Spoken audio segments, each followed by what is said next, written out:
Η ερώτηση είναι τον αριθμό 1.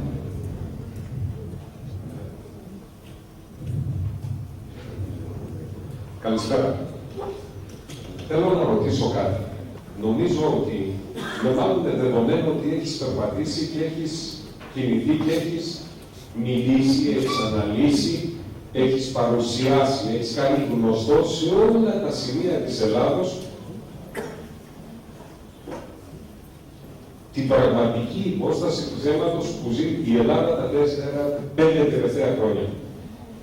Το ΕΠΑΜ έχει κάνει κάποιο απολογισμό όπου να γίνει αντιληπτό σε όλους για ποιο λόγο δεν έχει προχωρήσει, δεν έχει διεισδύσει μέσα στην κοινωνία όλα όσα είπες πριν από λίγο, όσα μας έχεις μάθει, όσα μας έχεις εμπνεύσει να κάτσουμε να διαβάσουμε 5 πράγματα παραπέρα, να τροποποιήσουμε τις απόψεις μας, να κατασταλάξουμε, να αφομοιώσουμε σε τέτοια ανάλυση. Ποιος είναι ο λόγος αυτός που έφερε το ΕΠΑΜ στο 50.000 ψηφοφόρους στις ευρωεκλογές και αυτή τη στιγμή στη θέση που είναι? Ίσως να μην είναι συναφής με τη συζήτηση τη σημερινή, αλλά είναι κάτι γενικότερο που ενδεχομένως και μια δεύτερη ερώτηση να ήταν κακή επί του παρόντος. Γι' αυτό θα επαφεθώ σε αυτό. Ποιος είναι ο λόγος που το ΕΠΑΜ δεν διεισδύει μέσα σε όλα τα κύματα του ελληνισμού που αν μη τι άλλο ζουν μέσα σε ζώο? Ευχαριστώ. Το νομίζω ότι για να μπορέσει να γίνει κάτι τέτοιο χρειάζεται αφοσιωμένους ανθρώπους. Και το είδος είναι σπάνιο. Και να μην υπάρχουν άνθρωποι που να λένε περίμενοι. Προφανώς. Βεβαίως. Αυτό το συζητάμε λοιπόν. Είναι εξορισμού, ας πούμε, να το πούμε έτσι. Δυστυχώς, εγώ τη διαπίστωση που έκανα και μέσα από το ΕΠΑΜ, αλλά και όλοι οι συναγωνιστές μας, προσπαθήσαμε να μάθουμε τον εαυτό μας, το διοικητήρια, να σκεφτόμαστε διαφορετικά. Πώς προσπαθήσαμε να μάθουμε? Να μάθουμε να σκεφτόμαστε χωρίς τα ματογιάλια του δεξιά ή αριστερά. Αλλά το τι προσφέρει στην πατρίδα και στον λαό. Πολύ δύσκολο πράγμα. Πολύ δύσκολο. Γιατί η ιδεολειψία που σε κατέχει είναι πάρα πολύ δύσκολο να παραγείς. Είναι ψυχικό νόσημα. Και ειδικά σε συνθήκες όπου πλέον σε πηγαίνει από τα κάτω, δηλαδή σε παίρνει και η ζωή από κάτω. Έτσι δεν είναι? 30-40 χρόνια. Εγώ πολιτικοποιήθηκα στη δεκαετία του 70. Στη δεκαετία του 70 το να κάνεις μια οργανωμένη συλλογική δράση ήταν αστείο. Φτιάχναμε λέσχες μαθητικές για το πιτσίκι και μαζευόταν εκατοντάδες μαθητές. Και συζητάγαμε από το αν υπάρχει Θεός, 15 χρόνια παιδιά, έτσι, μέχρι το ποια μουσική μας άρεσε. Και πολιτικές συζητήσεις και όλα αυτά τα πράγματα. Πολιτικοποιήθηκα στο μεγάλο κύμα των καταλήψεων των σχολείων της δεκαετίας του 70. Όπου εκεί θα δεις τι σημαίνει συμμετοχή, τι σημαίνει αφοσίωση. Και αυτό φάνηκε στις εκλογές του 81. Όταν ένας ολόκληρος λαός, στο 60% έδινε εντολή, στείλτε στο διάολο την ΕΟΚ και τον ΝΑΤΟ, στείλτε στο διάολο τους Αμερικανούς και όλους αυτούς που μας έχουν στείλει, χωρίς να φοβάται τους Τούρκους, χωρίς να φοβάται τη Χούντα, αν και την είχε ζήσει, ήταν μόλις 6 χρόνια. Αυτός ο λαός. Και ο άλλος που ψήφισε δηλαδή, ήταν γι' αυτό, αλλά ήταν λίγο πιο φοβισμένος. Έτσι. Άσχετα από το ότι προδόθηκε αυτή η λαϊκή εντολή, αυτό είναι μια άλλη ιστορία σε ποιες συνθήκες. Αλλά φανταστείτε ένα λαό κατά 60%. Και επειδή ήταν η πρώτη μου εκλογική μάχη, εμένα ήταν η πρώτη μου, σαν είχα εκλογική μάχη, χαιρόμουν αν και στεναχωριόμουν, γιατί το πολιτικό κόμμα στο οποίο ανήκα δεν θα έβγαζε, δεν μπορούσε να εκφράσει αυτή τη χαρά του κόσμου που πήγαινε και ψήφιζε πιστεύοντας ότι στις 19 θα έχουμε σοσιαλισμό. Αυτό το έχει δημοσίευσει πάντοτε. 18 ψηφίζουμε, 19 σοσιαλισμό. Είχαμε σοσιαλισμό. Των οποδητών. Λοιπόν, αλλά θέλω να πω ότι ο κόσμος δεν ήταν μισκημένο το κεφάλι. Δεν πήγαινε στην πλειοστή κάλπη για να του πάρουν το κεφάλι ή λέγοντας «Αϊστό, για να του ψηφίσω κάτω». Το χειρότερο από όχι. Πίστευε και πίστευε με δύο τρόπους. Και έλεγε «Ρε παιδιά, να μου δώσουν αυτό που μου λέει και ο κόσμος. Δώσε μου παιδάκι μου τη δυνατότητα να Σου πω εγώ μετά τι γίνεται. Αυτό το πράγμα, αυτό πιστεύω. Ακολούθησαν 30 χρόνια και παραπάνω. Όπου ο μέσος Έλληνας έπρεπε να γίνει μαλακοπίτουλα, συγγνώμη για την έκφραση. Έτσι λέει η νεολαία, μου αρέσει η έκφραση. Γιατί με εκφράζει, το έχω ζήσει δηλαδή, αυτό για μένα δεν το λέω για άνθρωπο. Έπρεπε να χάσει την αίσθηση της συλλογικότητας, να τον μάθουν να κοιτάει τη δουλίτσα του και μόνο τη δουλίτσα του.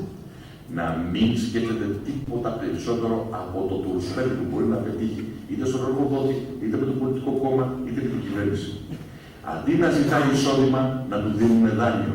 Αντί να διεκδικεί αυτό που του ανήκει, να αρκείται στο επίδομα. Και όχι η επιδότηση ή οτιδήποτε άλλο.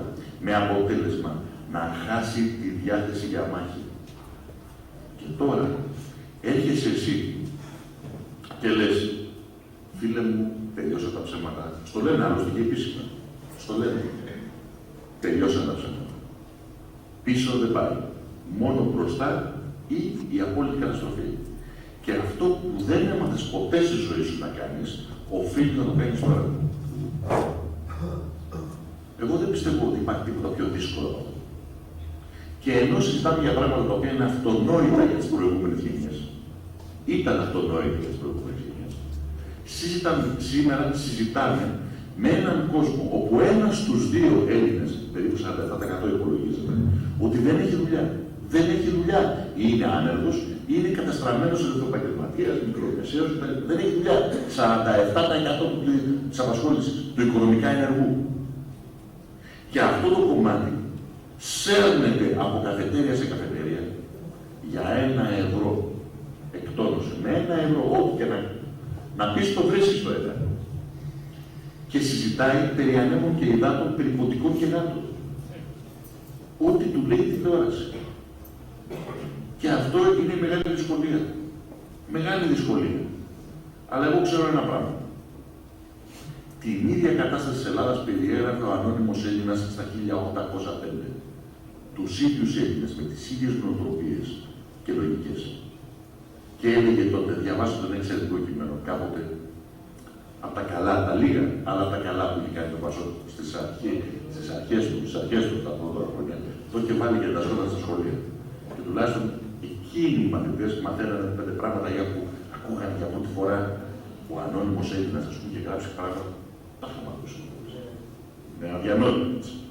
Ήταν απαγορευμένο βιβλίο κατά τη διάρκεια της Χούντας και μετά.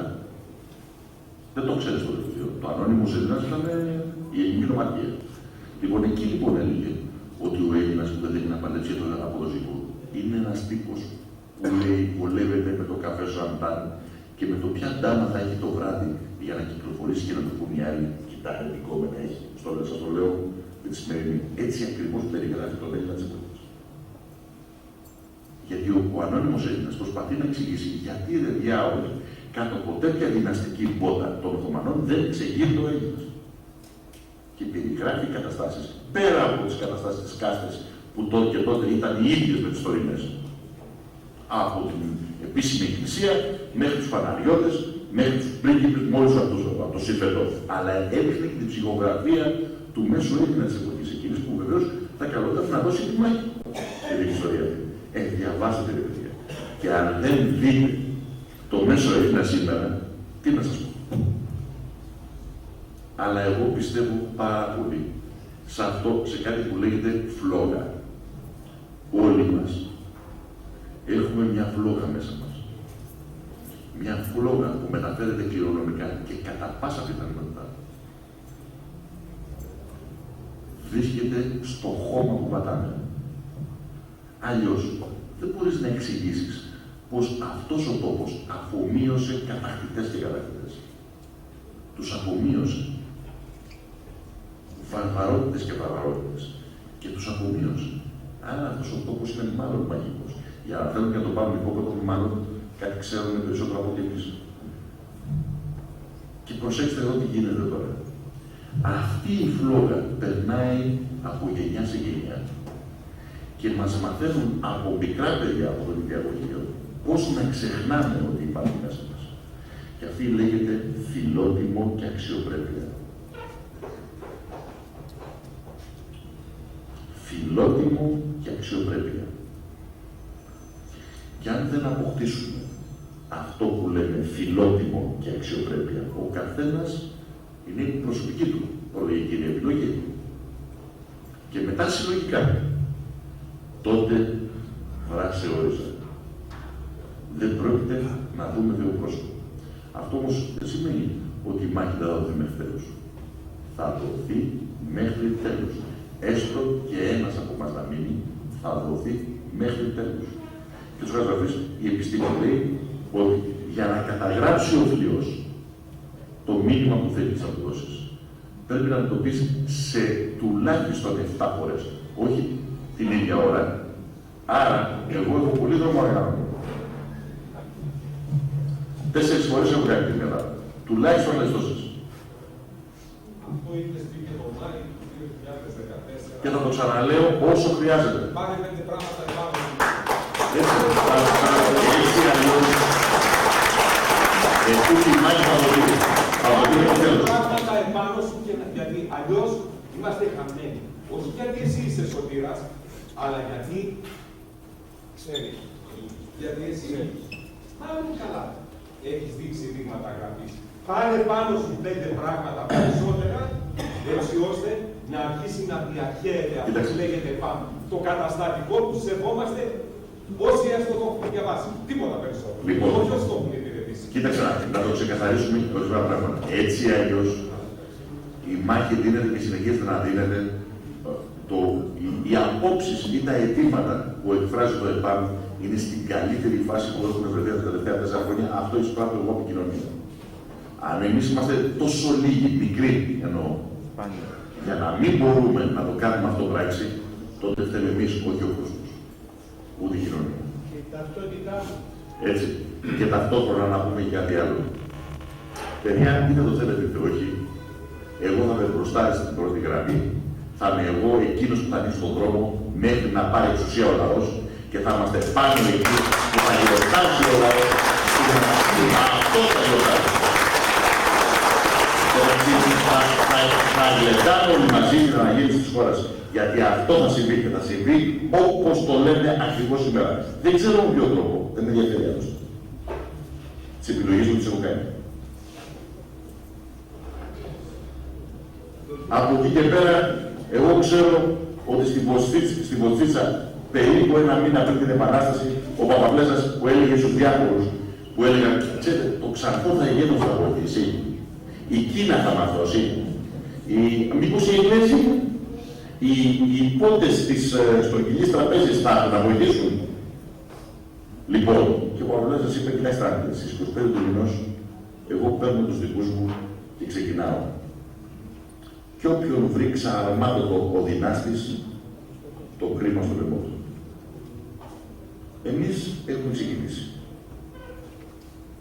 Και θα το πάμε μέχρι τέλους και όποιος δεν κάνει το κομμάτι του δεν μπορεί να ανταποκριθεί, το κρίμα στο λαιμό του.